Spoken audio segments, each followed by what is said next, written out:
हर हर महादेव। इससे पहले जानना होगा धनतेरस कब है।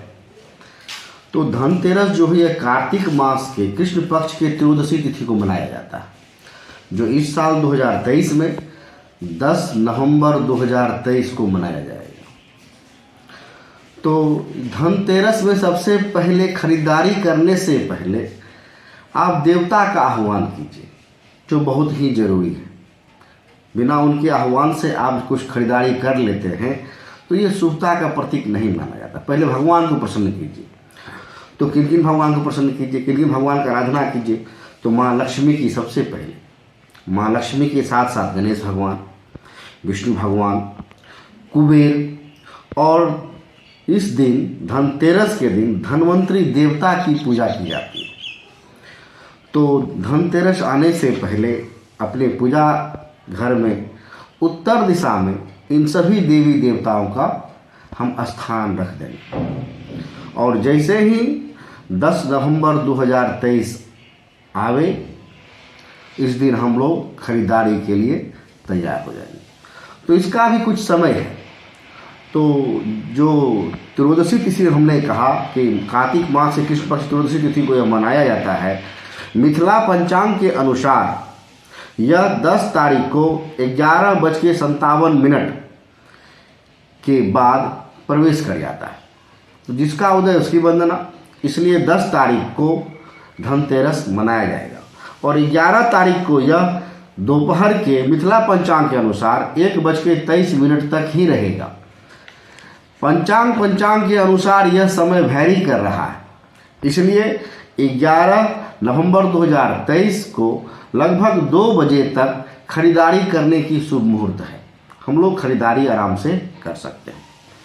ये पंचांग के अनुसार वैरी करता है।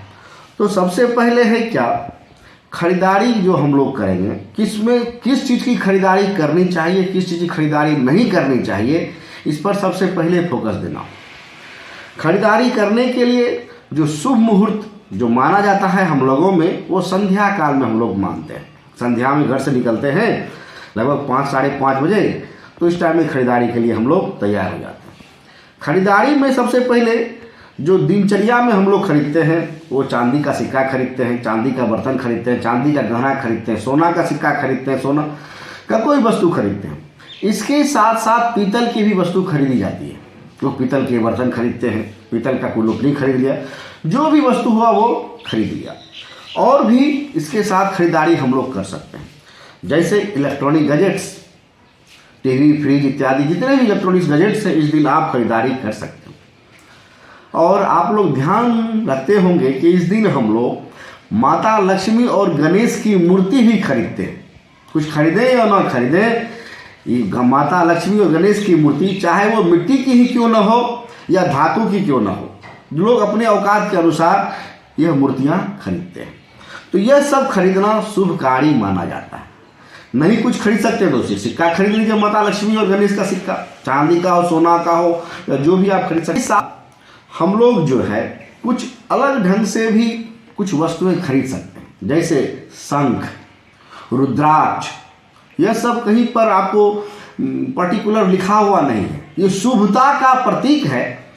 अच्छे कर्म के लिए, अच्छे फल प्राप्ति के लिए इसकी खरीदारी होती है। क्योंकि शंख जो है भगवान विष्णु के हाथ में है, रुद्राक्ष जो भगवान भोलेनाथ के हाथ में है, जो कि शांति प्रदान करता है, मन को शांत रखता है। शंखनाद जो है, इससे हमारा वातावरण गुंजायमान होती है, जिससे लोग प्रसन्न होते हैं। तो ये सभी वस्तु भी हम लोग इस दिन खरीद सकते हैं। इस सब खरीदने के बाद कौन कौन सी वस्तु न खरीदें, इस पर विशेष रूप से ध्यान देनी चाहिए। हाँ, इसमें एक चीज़ और है जिसको आप खरीद सकते हैं और जो खरीदी जाती है, और वो है झाड़ू। कुछ खरीदें या ना खरीदें, लोग एक झाड़ू खरीद करके 100 रुपया में अवश्य घर लाते हैं। क्योंकि लक्ष्मी घर, दरिद्र बाहर हम लोग करते हैं दीपावली के लिए। अच्छा, किन चीज़ों की खरीदारी नहीं कर सकते हैं? हाँ जी, सबसे पहले है क्या, एल्युमिनियम के धातु को खरीदारी करने से बचें।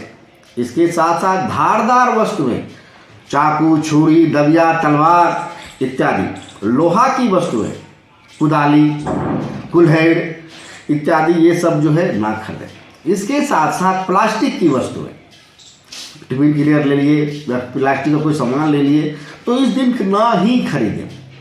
इसके साथ और भी आता है कांच की वस्तुएं, चलो भाई 500 कप ही ले ले, जी नहीं, कब दूसरे दिन लिया जाएगा। शीशा का बर्तन दूसरे दिन लिया जाएगा, तो कांच की वस्तुएं भी ना खरीदें। घर की रोजमर्रा का सामान आप लेना चाहते हैं तो लें, मगर तेल घी को वर्जित रखें।